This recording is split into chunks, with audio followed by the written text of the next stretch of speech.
नमस्कार, मैं रीता शर्मा आज आपको बताऊंगी कि रोग प्रतिरोधक क्षमता के द्वारा घरेलू उपाय। दोस्तों, लॉकडाउन के रहते हुए हम बाजार से कोई भी सामान नहीं ला सकते, इसलिए आज मैं आपको बताऊंगी कि जुकाम और खांसी के लिए हम घर बैठे कैसे इलाज करें। दोस्तों, पहला है गुड़, दूसरा सौंठ, तीसरा है काली मिर्च। दोस्तों, अब हम थोड़ा सा गुड़ इसमें लेंगे, एक बाउल अलग से ले लेंगे, उसमें हम गुड़ को अच्छी तरह से मैश कर लेंगे इस प्रकार से।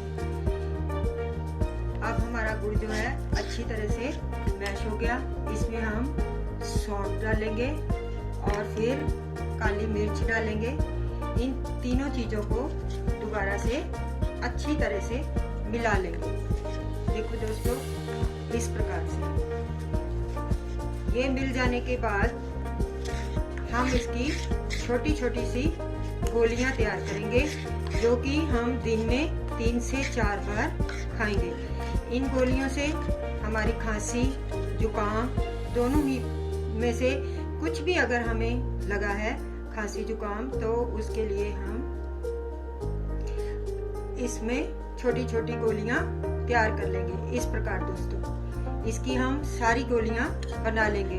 मैं दोस्तों आपको बताना चाहूंगी कि गुड़ जो है उसमें विटामिन बी, जिंक, कैल्शियम और फास्फोरस प्राप्त किया जाता है, मिलता है उसमें। और जो सौंठ है, इसे हम सूखा अदरक भी कह सकते हैं, इसमें vitamin A, vitamin D, vitamin E की मात्रा अधिक पाई जाती है।